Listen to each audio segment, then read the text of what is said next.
활용하시기 바랍니다. 이상 방송실이었습니다.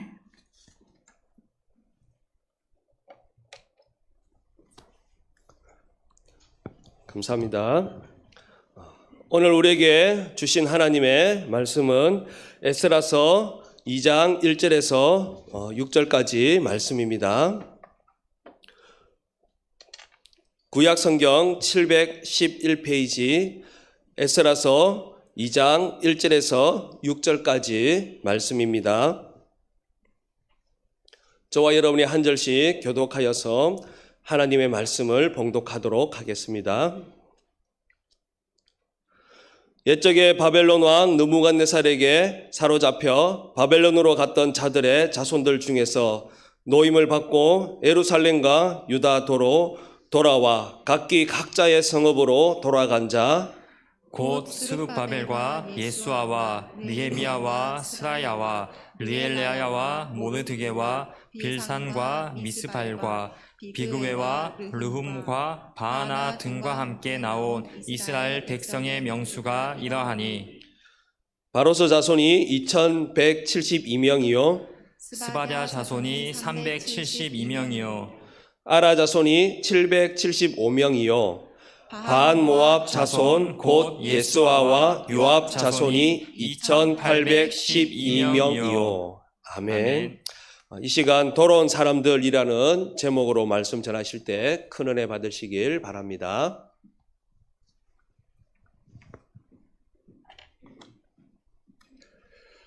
우리 이현재교회 성도님들, 이 명절 잘 쉬셨는지요? 한국에는 두 번의 새해가 펼쳐집니다. 한 번은 1월 1일 날 펼쳐지고요. 두 번째는 이 설이라는 명절이 있어서 또 새해가 한 번 더 펼쳐지는 거예요. 이것은 우리에게 주신 우리 민족의 은혜라 생각해요.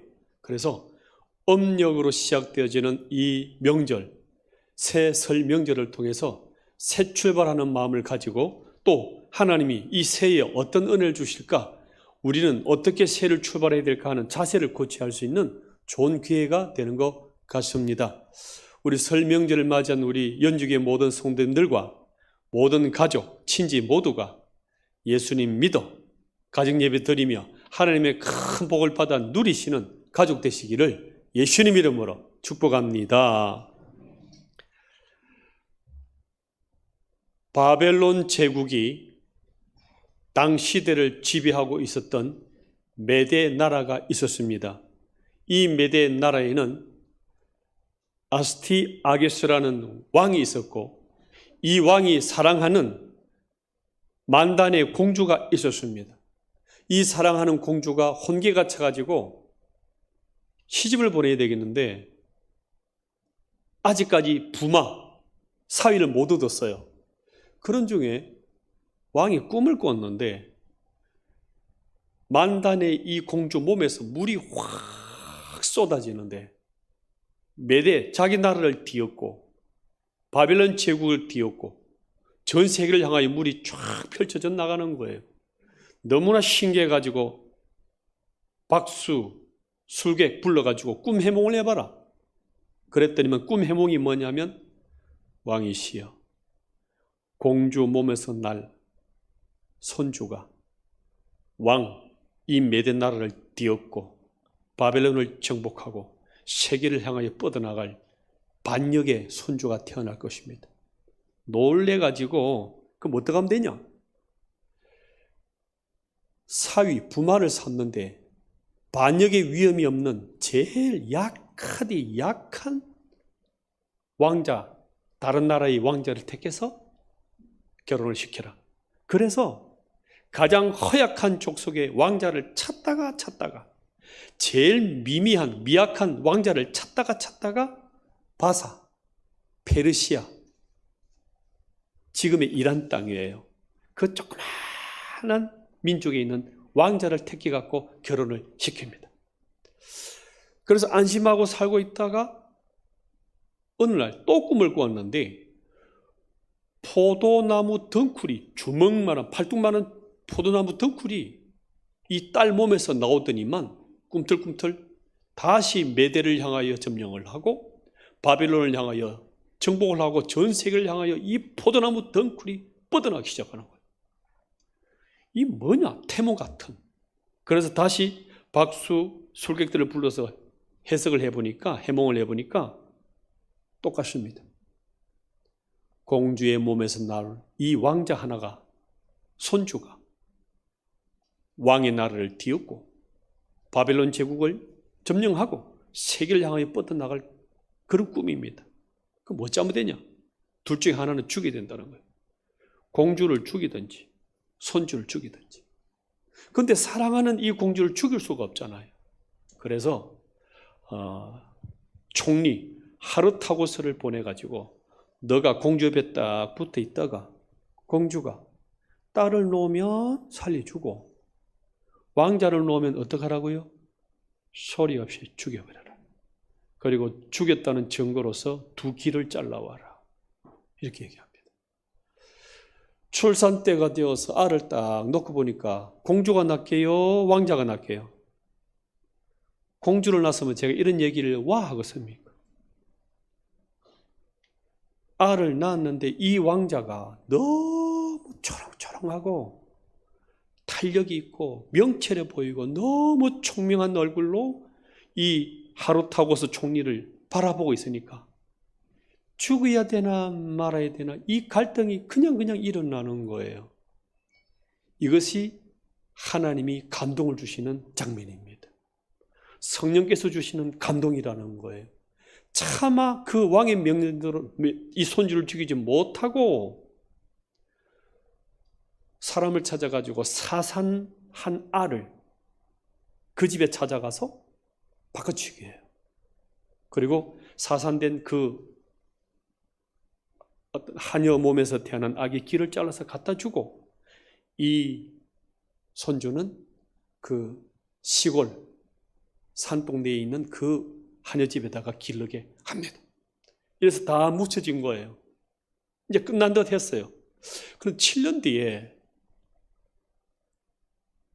이 조그마한 바사 이 나라에 전쟁의 신동이라는 아가 있다는 소문이 퍼지는 거예요. 7살밖에 안 되는 이 아가 애들 모아가지고 전쟁을 연습을 하고 이 동네 가서 저 동네 가서 하는데 신출귀몰하게 전쟁을 너무 잘한다는 소문이 막 퍼지는 거예요. 10살 때는 이미 신동이 되어버린 거예요. 그래서 이 아스티아게스 왕이 그 소문이 워낙 유명하니까 불러와 봐라. 소년 한번 데리고 와봐라. 그래서 그 소년을 딱 데리고 왕궁에 들어오는데 그 왕궁에 있는 사람들이 다 놀래 나자빠진 거예요.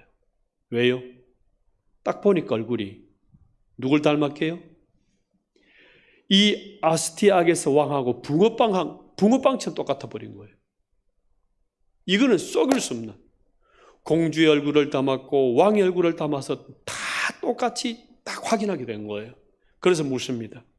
부모를 데리고 와라. 산골에 있는 그 하녀 부모를 데려가서 딱 들어보니까 내가 어느 안전이라고 거짓말을 하겠습니까? 실은 내 아들이 태어나자마자 죽었는데 모 귀족 한 사람이 찾아와가지고 이 아들과 바꿔치기 해가지고 제가 이 아를 길렀습니다. 그래. 그래서 하르타고스 이 귀족을 부릅니다. 이슬 짓고 해라. 맞습니다. 차마 죽일 수가 없어서 그래서 제가 길러다가 했는데 결국 드러났군요. 왕명을 어긴 죄 네 달게 받아라. 이 아이는 지금 죽일 수가 없으니 일단 공주에게 보내주라. 살려주고 내일 아침에 보자 하고서는 불렀습니다. 왕궁으로 다시. 왕궁을 불렀는데 이 왕이 이 총리에게 마지막 식사다. 맛있게 먹으라 하면서 불고기를 구워주더랍니다. 술과 함께. 술과 함께 불고기를 구워 먹는데 맛이 어떠냐? 예, 아주 좋습니다. 떨면서 불고기를 먹는 거예요. 이게 마지막 고기다. 이 고기가 무슨 고기인지 아느냐? 잘 모르겠습니다. 네 아들을 죽인 고기다. 네가 왕명을 어기고 살 줄 알았냐? 네 아들 죽인 것으로 끝내자 하고서는 덮어두기를 합니다. 이때 하롯하고서는 이를 갑니다. 두고 보자. 반드시 내 아들 복수한다. 그래가지고 최고의 무술 고수를 이 손주한테 보내가지고 공주한테 보내가지고 무예를 기르게 하는 거예요. 그리고 전략가들, 박사들 이런 사람을 보내가지고 최고의 전쟁의 전략을 배우게 하고 개인 수업을 만듭니다. 그래서 이 아이가 점점점 자라가게 되는데 이 메대 왕 아스다학에서는 끊임없이 죽이려 하는 거예요. 자꾸 너무 잘 자라가니까. 저놈이 언젠가는 반역을 일으킬 건데, 그렇지만 10년간을 죽이려고 그렇게 자객을 보내고 군대를 보내도 이 왕자는, 이 손주는 계속적으로 자라가서 결국은 이 할아버지 왕 정복을 하고 바벨론을 정복하고 전 세계를 향하여 뻗어나갔던 군주가 됩니다. 이 왕의 이름이 누구라고요? 고레스. 역사 기록은 키루스 2세 이렇게 등장하게 되어집니다. 그런데 왜 이렇게 살아나느냐? 왜 이렇게 전 세계를 지배해 나가는 왕이 되느냐? 이미 150년 전에 이사야를 통해서 예언을 하셨거든요. 하나님이 간섭하시고 감동 주시고 막아주시니까 죽일 사람이 없는 거예요. 이들이 아리안 족속들인데 이 아리안 족속이 점점점 부강해져 가지고 인도로 진출하고요. 또 어디로 나가냐 그러면은 유럽으로 이동해 나가요. 그래서 얼마나 아리안족, 페르시아, 이란 여기다 자부심이 넘쳐났으면은 우리 우수한 혈통 아리안족은 계속 보존을 해야 되고 대신 열등한 민족, 특히 유대인들은 다 죽여라. 이가 누구냐고 하니까 유럽 독일의 히틀러입니다. 아리안족 이 혈통을 존중히 보존하고 그 외에 열등한 민족은 다 죽여라. 그 정도로 강대국, 이 자부심이 있었던 사람들이 아리안족 이 고레스 제국이었다는 것입니다. 이 고레스가 등장해서 첫 칙령이 뭐냐? 처음으로 시행한 정책이 뭐냐 하니까 이스라엘 포로 귀환시키는 것입니다. 1장 2절 한번 읽어볼까요? 시작. 바사왕 고네스는 말하노니 하늘의 하나님 여호와께서 세상 모든 나라를 내게 주셨고 나에게 명령하사 유다 예루살렘의 성전을 건축하라 하셨나니. 아멘. 그렇게 70년간 포로 생활에 괴로움과 노예생을 했던 이 민족에 무슨 수로 해방을 하겠어요?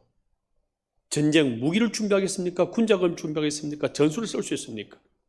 70년간의 패잔병으로 남아있던 이 포로들을 해방시킨 그 사람이 고레스 왕인데 이 왕을 누가 움직이셨냐? 하나님이 감동시키시고 성령께서 역사하시니까 이런 일들을 일으켰다. 이렇게 역사는 설명하고 있는 것입니다.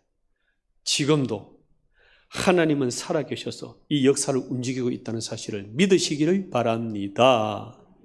지금도 하나님께서는 우리 가운데 그 사람을 감동시키시고 성령으로 그 마음을 움직이시고 이렇게 하셔서 우리의 현재 미래를 끌고 나가시는 분이 하나님이시라고 우리에게 증거하고 있는 것입니다. 그러면 어떻게 왜 해방을 하게 하셨을까요? 이들이 죄로 말미암아서 포로가 되었고 우상숭배이고 하나님을 떠났기 때문에 이 포로로 들어가서 70년 고생을 했잖아요. 그러면 이들은 애굽처럼 블레셋처럼 그냥 버려두면 되는 거예요. 그런데 왜 하나님이 이들을 건져내게 하시고 해방을 주게 하시고 자유를 주게 하시고 성전을 새롭게 건립해서 하나님을 예배하라는 이 자유를 주셨냐 하는 것입니다. 그것은 전적으로 하나님 명예 때문에 그렇습니다. 이들은 하나님께 구원받은 백성들입니다. 출애굽을 일으켜가지고 하나님의 자녀라는 그 이름을 나타내게 했었는데 이 하나님의 자녀가 포로로 살아간다? 패잔병으로 살아간다? 그러면 하나님의 이름이 어떻게 되냐는 거예요. 하나님의 얼굴을 먹칠을 하게 되는 거예요. 창조주가 그거밖에 안 되냐? 너희가 믿는 그 하나님이 이렇게 무능력하나 그 하나님의 명예가 떨어지는 거예요. 그래서 이 하나님의 명예 때문에 이들을 구원시켰다. 이렇게 말씀하고 있습니다. 에스겔 36장 22절 23절 같이 읽어볼까요? 아랫배 힘을 주시고 시작. 그러므로 너는 이스라엘 족속에게 이르기를 주 여호와께서 이같이 말씀하시기를 이스라엘 족속아 내가 이렇게 행함은 너희를 위함이 아니요 너희가 들어간 그 여러 나라에서 더럽힌 나의 거룩한 이름을 위함이라. 여러 나라 가운데서 더럽혀진 이름 곧 너희가 그들 가운데에서 더럽힌 나의 큰 이름을 내가 거룩하게 할지라. 내가 그들의 눈앞에서 너희로 말미암아 나의 거룩함을 나타내리니 내가 여호와인 줄을 여러 나라 사람이 알리라. 주 여호와의 말씀이니라. 아멘. 그러니까 이들이 구원받은 것, 이들이 해방받은 것은 똑똑해서도 아니고 의로워서도가 아니라 이들을 불쌍히 여긴 하나님의 이름, 그 명예 때문에 구출했다. 이렇게 설명하고 있는 것입니다. 여러분, 지난 과거를 한번 돌이켜 보십시오. 우리가 어떻게 이 자리까지 오게 되었는지, 이 은혜 복을 받아 누리게 되었는지, 그것은 우리를 하나님의 자녀로 삼아주신 하나님의 이름 때문이라는 거예요. 하나님의 명예 때문이라는 거예요. 하나님의 자녀가 잘 되어야 너 하나님 능력 있네? 진짜 하나님 살아계시네? 그 하나님의 이름이 올라갈 게 아니에요. 그래서 하나님 우리를 인도하시고 아버지라는 그 위치 때문에 우리들 자녀들을 보호하시고 지켜주시고 인도해 왔다. 이렇게 설명하고 있는 것입니다. 마찬가지예요. 이후로도 하나님이 왜 우리를 잘되게 하셔야 되느냐? 그것은 딱 하나예요. 하나님의 이름.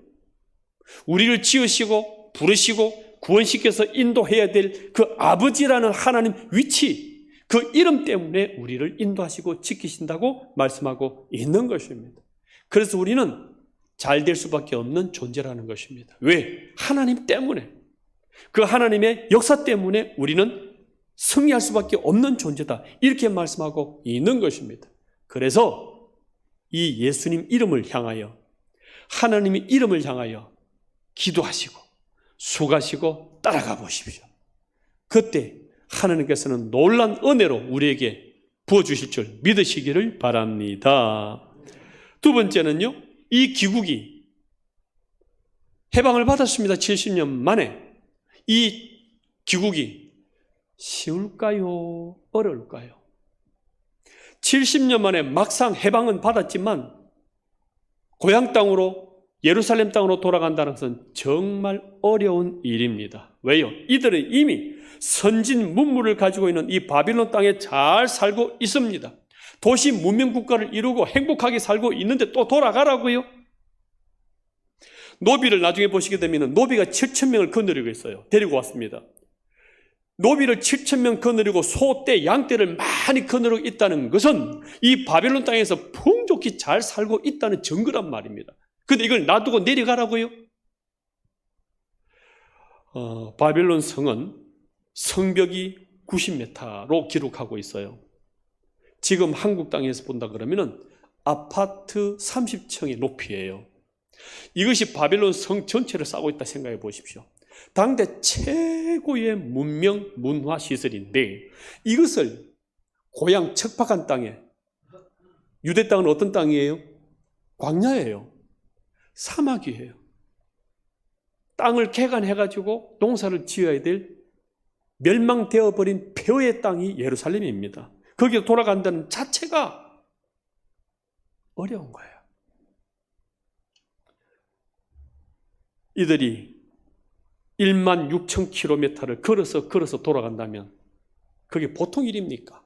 중간에 산적대도 있을 것이고 탈취 당할 것이고 전쟁 벌어질 것이고 이 모든 걸 생각해서 돌아간다는 이것 자체가 어마어마한 결단이었습니다. 돌아가면 뭐부터 해야 됩니까? 성전 건축부터 해야 돼요. 성벽을 쌓아야 돼요. 원래 개척기 시대의 사람들이 다 힘들어요. 그러니까 이 땅에 돌아간다는, 고향 땅에 돌아간다는 자체가 너무 힘겨운 일들인 거예요. 뿐만 아니라 이들은 포로 세대 1세대가 아닙니다. 70년이 흘렀기 때문에 포로 1세대는 다 돌아가시고 죽어 없어요.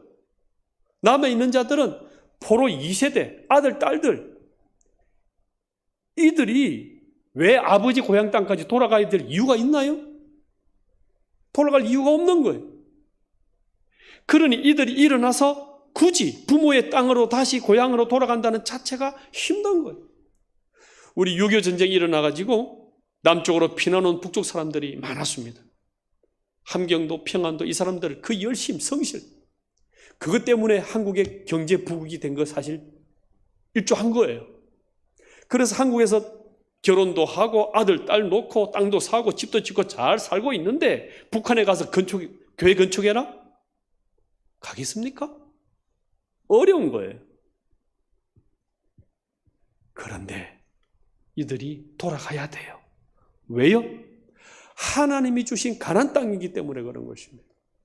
하나님이 12지파에게 고루고루 분배 주신 그 하나님의 땅이기 때문에 가야 하는 것이고 그곳에서 메시아 예수 그리스도가 나실 베들레헴 땅이 있는 것이고 복음이 있는 것이고 하나님을 경배하는 하나님을 예배하는 성전이 있는 것이고 그곳에서 하나님을 선포해야 되고 하나님을 섬겨야 될 그 하나님의 땅이기 때문에 돌아가야 되는 것이었습니다. 그래서 이들이 돌아가는데 얼마가 돌아갔냐 하는 것입니다. 64절 한번 보셨습니까? 2장 64절 보시게 되면 레위 사람은 몇 명이 돌아갔다고요? 74명 정도요. 이렇게 다 쳐보니까 42,300명 정도가 돌아간 거예요. 그럼 포로로 잡혀간 사람은 몇 명이었습니까? 300만 정도, 어마어마한 숫자인데 그 중에 42,000명 정도면 몇 프로냐? 1.5%밖에 안 되는 거예요. 그러면 이 레위인들은 왜 이것밖에 안 갔냐 하는 거예요. 왜 그랬을까요? 레위인들은 분배받은 땅이 없어요. 내 재산이 없는 거예요. 돌아가 본들 내 땅이 없는 거예요. 그리고 이 레위인들은 돌아가 봐야 하는 일이 뭐예요? 피제사. 제사 지내고 또 그릇 닦고 또 피제사 지내고 또 그릇 닦고 이것만 하는 거기 때문에 사람들이 돌아갈 생각을 안 하는 거예요. 그렇지만 이런 와중에도 돌아갔던 사람들이 고향으로 갔던 사람들이 있습니다. 느디딤 사람들 보게 되면 58절에 보시게 되면 이들이 390명 돌아갔다고 얘기하고 있습니다. 이 느디딤 사람은 누구냐 그러면은 전쟁 중에 포로로 잡혀온 사람들인 거예요. 이 사람들이 포로로 다시 끌려왔다가 그대로 다시 돌아간 이유가 뭐냐? 전쟁 중에 포로가 되었는데 이 사람들이 이 유다 속에 살다 보니까 하나님을 알게 된 거예요. 그래서 이 하나님을 계속 섬기자는 그런 마음으로 다시 이들이 돌아왔던 것입니다. 이들은 성전에서 물기를 주고 장작패주고 설거지하는 이러한 잡일들을 하는 사람이 느디딤 사람들인데 이들이 하나님을 섬기자고 같이 따라 나왔다는 것입니다. 65절에 보시게 되면 누굽니까? 노비들, 남자 종, 여자 종 이런 사람들이 다 모아보니까 진짜 많이 온 거예요. 7,300명 정도. 이런 사람들이 고향으로 돌아오게 된 거예요. 이런 노비들, 이런 사람들이 정작 가자, 성전 짓자, 그리고 하나님 예배하며 섬기자는 이런 개척자적인 정신으로 돌아왔다는 사실입니다. 이 사람들을 하나님은 쓰신다. 이렇게 말씀하고 있는 것입니다. 그래서 이 사람들을 이름을 다 기록해요. 몇 명 누구, 몇 명 누구, 몇 명 누구 계속 기록해 나갑니다. 왜 이렇게 할까요? 이들이 진짜 남은 자들이고 내가 이들을 쓰겠다. 이것을 우리에게 기록하고 있는 말씀입니다. 이 백성들 속에는 이런 어물이 있었어요. 너희들 왜 포로로 끌려갔노? 누가 포로로 끌려가노? 누가 의인이냐? 너희들이 죄 지었기 때문에 포로로 끌려가고 고난당하는 거 아니냐? 그래서 포로로 70년 동안 잡혀간 이 사람들이 죄가 많아서 끌려갔다는 오해를 받고 있었어요. 그런데 하나님께서 말씀하십니다. 아니야. 죄가 많아서 고난당하고 죄가 많아서 포로로 끌려간 것이 아니라 너희들이 진짜 남은 자다. 예루살렘 땅에 본토에 남아있는 그 사람들이 남은 자가 아니라 너희들이 진짜 남은 자다. 이렇게 말씀하고 있습니다. 이사야 11장 11절 말씀 보시겠습니까? 누가 남은 자고 누가 의인인지 같이 읽습니다. 시작. 그날에 주께서 다시 그의 손을 펴사 그의 남은 백성을 아수르와 애굽과 바드로스와 구스와 엘람과 시날과 하막과 바다 섬들에서 돌아오게 하실 것이라. 아멘. 그러니까 실제 남은 자 6장 13절은 거룩한 씨라는 말을 쓰고요. 11장 16절은 남은 자들, 곧 남은 자 사상이에요. 하나님이 진짜 그루터기처럼 남아있는 그 자를 쓰실 남은 자는 본토에 남아있는 그 사람들이 아니라 끌려가서 포로로 잡혀가서 고생했던 너희들이 진짜 그루터기처럼 남은 자들이다. 너희들이 죄가 많아서 끌려간 것이 아니라 너희들을 내가 정말 훈련시키고 연단시키고 깨끗한 정결한 사람들을 내가 연단시켜서 쓰려고 너희들을 포로 잡혀가게 하고 고난 주었다. 이렇게 말씀하고 있는 것입니다. 곧 하나님이 정작 쓰실 그루터기, 거룩한 씨, 남은 자가 너희들이기 때문에 내가 너희들을 기록하고 이름을 기록하고 몇 명이 왔는지 이렇게 기록하고 있다. 이 말씀 주시고 있다는 것입니다. 기억하십시오. 내가 유달리 고난이 많아요. 내가 유달리 자꾸 사업에 망해요. 이상하게 이 일들이 많이 일어나요. 죄가 많아서가 아니에요.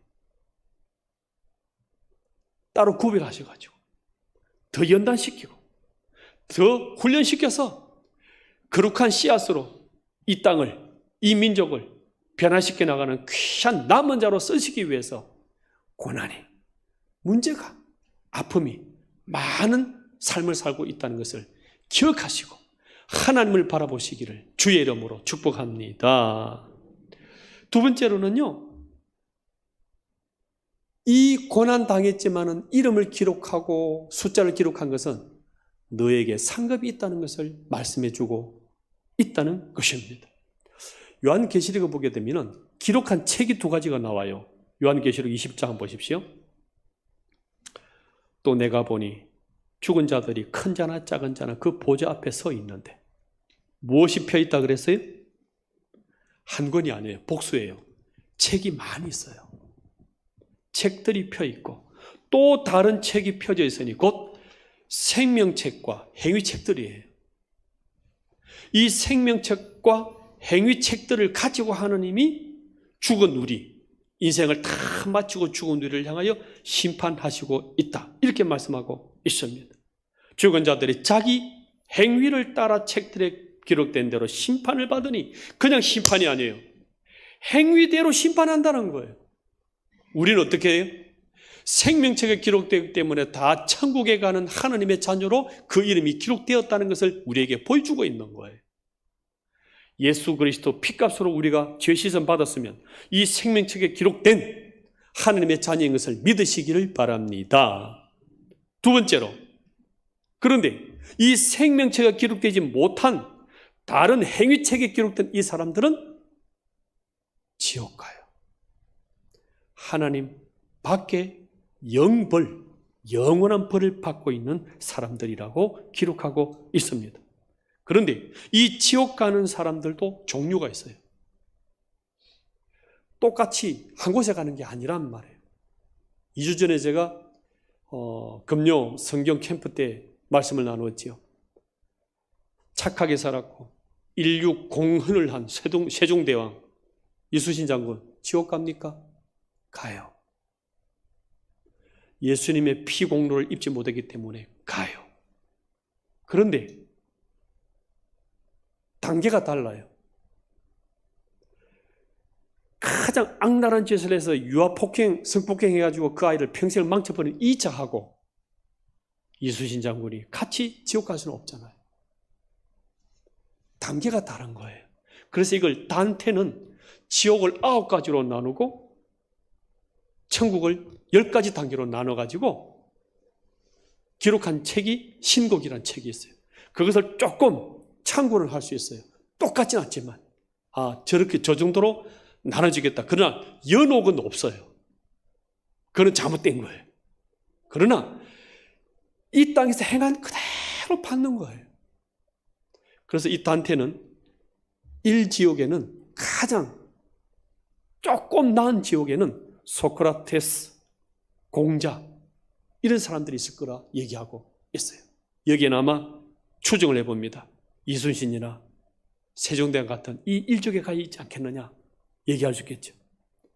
그 다음에 2지옥에는 욕망의 지옥, 6지옥에는 교황들, 8지옥에는 모하메드, 그 다음에 더 악한 짓을 했던 교황, 그 다음에 위조 지폐, 속였던 사람들이 가는 곳이 8지옥, 그 다음에 9지옥은 배신했던 사람, 유다 같은 이런 사람들로 이렇게 나눠주고 있다는 거예요. 뭘 말할까요? 이 땅에서 자기가 행한 그대로를 받는다는 얘기예요. 이것은 성경적이에요. 똑같이 한 통속으로 같은 곳에 가는 것은 아니라는 거예요. 그러나 그곳은 지옥이에요. 지옥인 거예요. 그런데 우리는 어때요? 이 단테는 10가지 천국에서 10가지 단계를 나누라지만 10단계 있다 이렇게 말하지는 못해요. 그러나 상급이 있다는 거예요. 구원받은 이후에 이렇게 네 이름과 숫자와 상급이 다 있다는 거예요. 생각해 보십시오. 이 코로나를 해가지고 지뢰 겁먹고 코로나 핑계대고 예배도 안 드리고 정말 전도도 안 하는 그 사람하고 하나님 마땅히 예배 드려야죠. 그렇게 해서 나와서 예배 드리는 사람하고 상급이 같다면 그거는 하나님의 공정성을 무너뜨리는 거예요. 정말 한 영혼을 없는 시간 코로나 기간에도 찾아가서 전도하고 섬기고 하고 그렇게 영혼을 살렸던 그 사람하고 뭐 편하게 살지 뭐 아이고 코로나도 있고 한데 뭘 또 가봐 그냥 쉬어 이 사람하고 상급이 같다면 그건 공의 하나님이 아닌 거예요. 바벨론 성이 그 좋은 세계 문명을 다 가지고 있는 이 땅에서 그냥 편하게 살아. 이 사람하고 그 개척하듯이 예루살렘 땅에 가서 건축을 하고 예배를 드리고 전도를 하고 하는 이 사람들하고 상급이 같다면 그것은 공의의 하나님, 공평한 하나님이 무너지는 거예요. 그래서 이렇게 열악한 개척하듯이 찾아가고 예배하고 건축하고 하는 이 사람들을 향하여 하나님이 기록을 하고 있는 거예요. 그런 개척자적인 그런 열악한 상황에서도 그 하나님을 향하여 그 영혼들을 향하여 나아갔던 너희들을 내가 기억하리라. 그 하나님의 생명책에 너희들의 행한 그대로 기록해서 마지막 날에 위로하고 격려해주고 그 하나님의 영광의 업을 다 누리는 상급으로 너희들이 맛볼 것이다. 이것을 우리에게 말씀하시기 위해서 이것을 기록했다고 말씀하고 있는 것입니다. 여러분 나중에 우리가 천국에 다 올라갔을 때 하나님이 연지교회 김집사야 너 정말 고생했다. 힘들고 어렵고 다 피하고 다 도망갈 때 너 하나님 예배하면서 그 영혼을 섬겼지 않니? 그렇게 한 영혼 한 영혼을 사랑하며 그렇게 섬겼지 않니? 그 이름을 불러주시는 여러분의 이름이 되시기를 주의 이름으로 축복합니다. 코로나로 떠나가 있었고 압력 핍박으로 떠나가 있었고 편안함 때문에 떠나가 있었다면 이제 하나님께로 돌아가십시오. 복음으로 돌아가십시오. 예배로 돌아가십시오. 그리고 이 자녀들을 딱 손을 붙잡고 우리 하나님께로 다시 돌아가자.